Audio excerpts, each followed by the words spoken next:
کچھ یاد بھی نہیں رہا کہ زندان میں کیا وعدہ کرایا تھا، اور شیطان نے اس کے دماغ سے یہ سب بھلا دیا، اور اس طرح چند سال تک یوسف کو قید خانے ہی میں رہنا پڑا۔ اس مقام پر اکثر مفسرین کی تفسیر کا ماحصل یہ ہے کہ اذکرنی عند ربک سے یوسف کی مراد یہ تھی کہ بادشاہ سے کہنا کہ ایک بے قصور اور بے گناہ انسان اس طرح مجرم بنا کر زندان میں ڈال دیا گیا ہے، اور اس تفسیر کے بعد وہ یہ نکتہ پیدا کرتے ہیں کہ اگرچہ مصائب اور ضرورت کے موقع پر انسان کا انسانوں سے مدد لینا اور استعانت طلب کرنا حق کوشی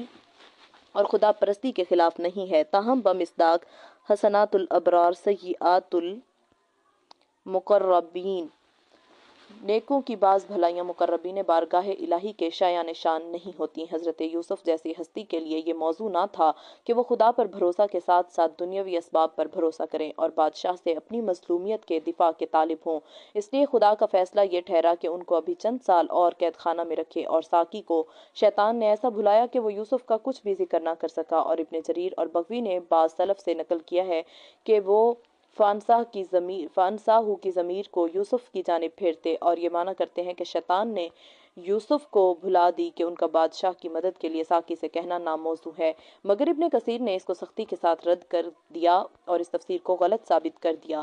تفسیر ابن کثیر سورہ یوسف آئندہ سطور میں تورات سے اس سلسلہ میں جو نقل کیا گیا ہے، ایسا معلوم ہوتا ہے کہ اس تفسیر کی بنیاد اس پر رکھی گئی ہے۔ اس تفسیر کے برعکس بعض مفسرین فرماتے ہیں کہ اس جملہ کا مطلب یہ ہے کہ حضرت یوسف نے فرمایا کہ بادشاہ کے سامنے میرا ذکر کرنا کہ ایسا ایک شخص ہم کو اس طرح دین حق کی تلقین کرتا ہے اور وہ اپنی ملت کو ہماری ملت سے جدا بتاتا اور اس پر بہترین دلائل دیتا ہے۔ اور اس تفسیر کی صحت کے لیے قرینہ یہ بیان کرتے ہیں کہ اس موقع پر قرآن عزیز میں یوسف اور ان دو شخصوں کے درمیان صرف دو ہی باتوں کا تذکرہ پایا جاتا ہے، ایک دعوت و تبلیغ اسلام کا اور دوسرا تعبیر خواب کا، اور اس کی تیسری خواب کا اور اس کی تعبیر کا، تیسرا کسی بات کا اشارہ تک نہیں، یعنی کسی اشارہ اور کنایہ سے بھی یہ ظاہر نہیں ہوتا کہ حضرت یوسف نے ان ہر دو اشخاص کے سامنے اپنا قصہ بیان کیا ہو اور ان کی توجہ اس طرف مبذول کرائی ہو۔ پھر بغیر ذکر سابق کے اس طرح اذکرنی عند ربک میں اجمال کے کیا معنی؟ علاوہ ازیں اگر حضرت یوسف کے زندان سے باہر آنے کی طلب و جستجو کا یہ حال تھا تو جب ساقی کے یاد آنے اور بادشاہ کے خواب کی تعبیر دینے کے بعد بادشاہ نے ان کی رہائی کا حکم دے دیا تو کیوں فوراً باہر نہ نکل آئے اور تفتیش حال کا مطالبہ کیوں کیا؟ یہ تو رہائی کے بعد ہی ہو سکتی تھی اور عصمت بے گناہی کا فیصلہ باہر آ کر بھی کیا جا سکتا تھا۔ آیات کی ترتیب و انسحام کے پیش نظر یہی تفسیر قابل ترجیح ہے۔ تورات میں اس واقعہ کو ان الفاظ کے ساتھ بیان کیا گیا ہے، تب یوسف بولا، اس کی تعبیر یہ ہے کہ یہ 3 ڈالیاں 3 دن ہیں اور فرعون اب سے 3 دن میں تیری رو بکاری کرے گا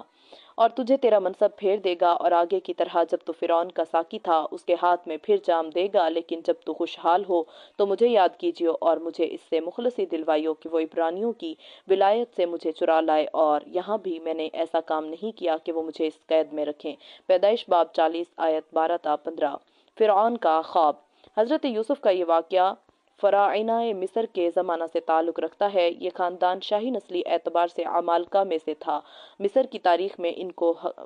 ان کو ہکسوس کے نام سے تعبیر کیا گیا ہے اور ان کی اصلیت کے متعلق کہا گیا ہے کہ یہ چرواہوں کی ایک قوم تھی۔ جدید تحقیقات سے پتہ چلتا ہے کہ یہ قوم عرب سے آئی تھی اور دراصل یہ عرب عاربہ ہی کی ایک شاخ تھی۔ نیز قدیم قبطی اور عربی زبانوں کی باہمی مشابہت ان کے عرب ہونے کی مزید دلیل ہے۔ ترجمان القرآن جلد 2 صفحہ 366۔ اور مصر کے مذہبی تخیل کی بنا پر ان کا لقب فرعون تھا۔ مصری مختلف دیوتاؤں کی پرستش کرتے تھے اور ان سے بلند تر آمن را تھا، اور عین ان سب سے بلند تر آمن را تھا، یعنی سورج دیوتا۔ نیز مصریوں میں الوہیت آمیز شاہی کا تصور بھی پوری طرح نشو و نما پا چکا تھا اور تاجداران مصر نے نیم خدا کی حیثیت اختیار کر لی تھی۔ ان کا لقب فارع اسی لیے ہوا کہ وہ را یعنی سورج دیوتا کے اوتار سمجھے جاتے تھے۔ ترجمان القرآن جلد 2 صفحہ 462۔ پھر یہی فارع عربی میں جا کر فرعون بن گیا، اس لیے کہ مصری دیوتاؤں میں سب سے بڑا اور مقدس دیوتا آمن را سورج دیوتا تھا اور بادشاہ وقت اس کا اوتار اور فارع کہلاتا تھا۔ یہی فارع عبرانی میں فارعن اور عربی میں فرعون کہلایا، اور اس زمانہ کے فرعون کا نام عرب مورخوں نے ریان بتایا ہے اور مصر میں آیونی کے نام سے موسوم ہے۔ بہرحال حضرت یوسف ابھی زندان ہی میں تھے کہ وقت کے فرعون نے ایک خواب دیکھا کہ 7 موٹی گائیں ہیں اور 7 دبلی گائیں موٹی کو نگل گئیں، اور 7 سرسبز شاداب بالیں ہیں اور 7 خشک بالوں نے سرسبز کو کھا لیا۔ بادشاہ صبح اٹھا تو پریشان خاطر تھا اور اس عجیب و غریب خواب سے حیران۔ فوراً دربار کے مشیروں سے اپنا خواب کہا اور خواب کی تعبیر چاہی۔ درباری بھی اس کو سن کر فکر و تردد میں پڑ گئے، اور جب حل نہ کر سکے تو اپنی درماندگی اور بیچارگی کو چھپانے کے لیے کہنے لگے، بادشاہ یہ خواب نہیں ہے بلکہ پریشان خیالات ہیں جن کا کوئی خاص مطلب نہیں۔ ہم سچے خواب کی تعبیر تو دے سکتے ہیں لیکن پریشان خیالات حل نہیں کر سکتے۔ بادشاہ کو درباروں کے اس جواب سے اطمینان نہ ہوا کہ اس اثناء میں ساقی کو اپنا خواب اور یوسف کی تعبیر کا واقعہ یاد آ گیا۔ اس نے بادشاہ کی خدمت میں عرض کیا کہ اگر کچھ مہلت دیجیے تو میں اس کی تعبیر لا سکتا ہوں، مجھے یہاں سے جانے کی اجازت دیجیے۔ بادشاہ کی اجازت سے وہ اسی قید خانے پہنچا اور حضرت یوسف کو بادشاہ کا خواب سنایا اور کہا کہ آپ اس کو حل کیجیے کیونکہ آپ سچائی اور تقدس کے پیکر ہیں، آپ ہی اس کو حل کر سکتے ہیں۔ اور کیا عجب ہے کہ جن لوگوں نے مجھے بھیجا ہے، جب میں صحیح تعبیر لے کر ان کے پاس واپس جاؤں تو وہ آپ کی حقیقی قدر و منزلت معلوم کر لیں۔ حضرت یوسف کا کمال صبر و استقلال اور جلالت قدر کا اندازہ کیجیے۔ ساقی کو نہ ملامت کی اور نہ برسوں تک بھولے رہنے پر جھڑکا، اور نہ عطائے علم میں بخل سے کام لیا، اور نہ یہ سوچا کہ جن ظالموں نے مجھ کو بے قصور زندان میں ڈالا ہے وہ اگر تباہ ہو جائیں اور اس خواب کا حل نہ پا کر برباد ہو جائیں تو اچھا ہے، ان کی یہی سزا ہے۔ انہیں ایسا کچھ بھی نہیں کیا بلکہ اسی وقت خواب کی تعبیر دی اور اپنی جانب سے اس سلسلہ میں صحیح تدبیر بھی بتلا دی اور ساقی کو پوری طرح مطمئن کر دیا۔ فرمایا اس خواب کی تعبیر اور اس کی بنا پر جو کچھ تم کو کرنا چاہیے وہ ہے کہ تم 7 برس تک لگاتار کھیتی کرتے رہو گے اور یہ تمہاری خوشحالی کے سال ہوں گے۔ جب کھیتی کے کٹنے کا وقت آئے تو جس قدر مقدار تمہارے سال بھر کھانے کے لیے ضروری ہو اس کو الگ کر لو، اور باقی غلہ کو ان کی بالوں ہی میں رہنے دو تاکہ محفوظ رہے اور گلے سڑے نہیں۔ اس کے بعد 7 برس بہت سخت مصیبت کے آئیں گے اور وہ تمہارا جمع کیا ہوا تمام ذخیرہ ختم کر دیں گے۔ اس کے بعد پھر ایک برس آئے گا کہ خوب پانی برسے گا، کھیتیاں ہری بھری ہوں گی اور لوگ پھلوں اور دانوں سے عرق اور تیل بہتات کے ساتھ نکالیں گے۔ یعنی موٹی گائیں اور بالیں خوشحالی کے سال ہیں اور دبلی گائیں اور بالیں خشک سالی کے برس جو خوشحالی کی پیداوار کو کھا جائیں گی۔